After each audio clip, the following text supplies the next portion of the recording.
Bismillahirrahmanirrahim. Assalamu alaikum. Dear students, welcome to Superior Group of Colleges Learning Management System में हाफिज फारूक शहजाद। आज हम FSc part 2 physics chapter number 17 physics of solids का lecture number 7 पढ़ने जा रहे हैं। आज के लेक्चर में हम डिस्कस करेंगे सुपर कंडक्टर्स के बारे में। सबसे पहले देखते हैं सुपर कंडक्टर्स होते क्या है। Such a material whose resistivity become zero below certain temperature. ऐसे मटेरियल्स जिनकी resistivity below a certain temperature, at certain temperature पे क्या हो जाती है, जीरो हो जाती है, वो परफेक्ट कंडक्टर्स बन जाते हैं। ऐसे मटेरियल क्या कहलाते हैं, सुपर कंडक्टर्स कहलाते हैं। यहाँ पर हम देख सकते हैं कि एक्स एक्सिस पर हमने टेम्परेचर कंसीडर किया और वाई एक्सिस पर हमारे पास रेजिस्टिविटी है। अगर हम टेम्परेचर को कम करते जाएं और एक ऐसा टेम्परेचर अटेन कर ले कि जिस पे रेजिस्टिविटी जीरो हो जाए, तो ऐसे मटेरियल को हम सुपर कंडक्टर्स कहते हैं। प्रॉपर्टीज क्या होती हैं सुपर कंडक्टर की, तो सबसे पहले हम इंपॉर्टेंट प्रॉपर्टी पढ़ते हैं कि वो टेम्परेचर क्या होता है जिसके ऊपर रेजिस्टिविटी जीरो होती है। The temperature below which a certain material shows zero resistivity is called critical temperature. वो टेम्परेचर जिसके ऊपर मटेरियल की रेजिस्टिविटी जीरो हो जाए वो क्रिटिकल टेम्परेचर कहलाता है, जो ग्राफ में यहाँ टी सबस्क्रिप्ट सी से शो किया गया है। These materials offer no resistance in the flow of electric current and are perfect conductor of electricity. इस टेम्परेचर से बिलो जाकर कोई भी किसी भी तरह की रेजिस्टेंस ऑफर नहीं होती है। जब रेजिस्टेंस नहीं होगी तो फ्लो ऑफ करंट क्या हो जाएगा, मैक्सिमम हो जाएगा। सो इसलिए इनको परफेक्ट कंडक्टर्स कहते हैं, या फिर हम इनको सुपर कंडक्टर्स का नाम देते हैं। Below critical temperature, no energy is dissipated. Once current is established, it continues to exist indefinitely without source of an EMF. So, जब एनर्जी डिसिपेशन नहीं होगी तो इसका मतलब है करंट फ्लो करता रहेगा विदाउट सोर्स ऑफ ईएमएफ। चूंकि सोर्स ऑफ ईएमएफ हमें उस वक्त ही चाहिए होता है जब एनर्जी डिसिपेट होती है, तो उस एनर्जी को ओवरकम करने के लिए हम सोर्स ऑफ ईएमएफ यूज करते हैं। सो ऐसे टेम्परेचर या बिलो क्रिटिकल टेम्परेचर जब एनर्जी ही डिसिपेट नहीं होगी तो हमें किसी सोर्स की जरूरत नहीं होगी। अब हमारे पास दो तरह के सुपर कंडक्टर्स होते हैं, लो टेम्परेचर सुपर कंडक्टर और हाई टेम्परेचर। पहले हम लो टेम्परेचर सुपर कंडक्टर्स के बारे में पढ़ते हैं। The first super conductor was discovered in 1911 by Kamerlingh ऑन्स।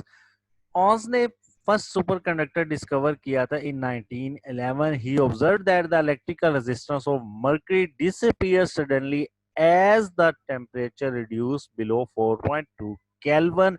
So 4.2 kelvin के ऊपर जाके अचानक ही उसकी रेजिस्टिविटी क्या होगी, मरकरी की, जीरो हो गई। तो उसके ऊपर मरकरी ने क्या शो किया, as a super conductor behave किया।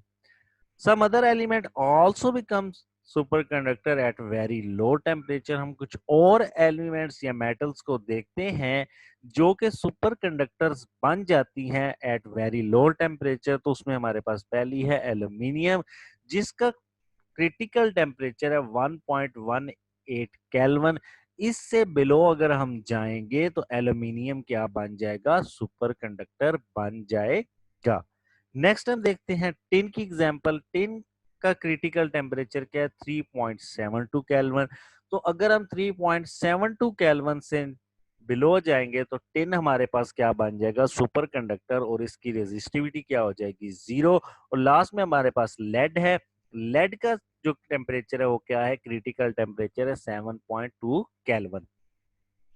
इन चार एग्जाम्पल से हम देख सकते हैं, हमारे पास पहला था मरकरी, एल्यूमिनियम, टिन और लेड। तो हम यहाँ पर देख सकते हैं कि जो क्रिटिकल टेम्परेचर है वो हर मटेरियल के लिए सेपरेट होता है। That depends on the nature of the material, कि वो किस नेचर का मटेरियल है। तो हर मटेरियल के लिए क्रिटिकल टेम्परेचर डिफरेंट होगा, जिसके बाद वो as a super conductor behave करेगा। अब हम देखते हैं high temperature superconductor. In 1986 new class of ceramic material was discovered that become superconductor at temperature as high as 25 kelvin. So 25 kelvin के हाई टेम्परेचर के ऊपर जो मटेरियल शो करेंगे जीरो रेजिस्टिविटी, वो सुपर कंडक्टर्स कहलाएंगे और वो हाई टेम्परेचर सुपर कंडक्टर की क्लास में होंगे। Any super conductor with critical temperature about 77 kelvin, कोई भी सुपर कंडक्टर जिसका क्रिटिकल टेम्परेचर अबाउ 77 केल्विन हो, वो हाई टेम्परेचर सुपर कंडक्टर्स की कैटेगरी में फॉल करता है। The boiling point of liquid nitrogen is referred as high temperature superconductor। जो हमारे पास नाइट्रोजन होती है in liquid form, that is considered as high temperature superconductor। recent development क्या हुई इन सुपरकंडक्टर में? इसके बाद a complex crystalline structure known as yttrium barium copper oxide, ये उसका formula, have been reported become superconductors at 163 Kelvin or 110 degrees Celsius by Professor Yao Lins Lee at Cambridge University। Recently yttrium barium oxide का एक alloy बनाया गया, complex crystalline structure था जिसको 163 kelvin यानी कि इतने हाई टेम्परेचर के ऊपर सुपर कंडक्टर बनाया गया। वन डे हम कोशिश कर रहे हैं, रिसेंटली रिसर्च के मुताबिक one day even room temperature super conductors will be developed and that will be a new revolution in electrical technologies. अगर हम कामयाब हो जाएं रूम टेम्परेचर के ऊपर सुपर कंडक्टर्स बनाने में, जो कि रूम टेम्परेचर के ऊपर काम करें, तो रेजिस्टिविटी मटेरियल्स की बहुत कम हो जाएगी। जब रेजिस्टिविटी कम हो जाएगी तो कंडक्टिविटी बढ़ जाएगी। कंडक्टिविटी बढ़ने का मतलब क्या होगा कि वेरी लो पावर डिसिपेशन से हम maximum efficiency from the potential difference या करंट हासिल कर सकेंगे। एप्लीकेशंस क्या है सुपरकंडक्टर की? मैग्नेटिक रेजोनेंस इमेजिंग है, जो हम मेडिकल टेस्ट वगैरह कराते हैं तो एमआरआई हम यूज करते हैं। मैग्नेटिक लेविएशन ट्रेन हम बनाते हैं। मैग्नेटिक लेविएशन ट्रेन जापान में इस टाइम बहुत चल रही हैं। इसमें क्या हो जाता है, मैग्नेटिक लेविएशन में फ्रिक्शनल इफेक्ट कम हो जाता है जिससे ट्रेन 500 किलोमीटर पर आवर की स्पीड से मूव कर सकती है। उसके बाद हमारे पास आ जाते हैं powerful and small electronic motors आ जाती हैं, जो कि सुपर कंडक्टर से हम बनाते हैं तो उसमें पावर डिसिपेशन बहुत कम होती है जिसकी वजह से उसकी एफिशिएंसी बढ़ जाती है।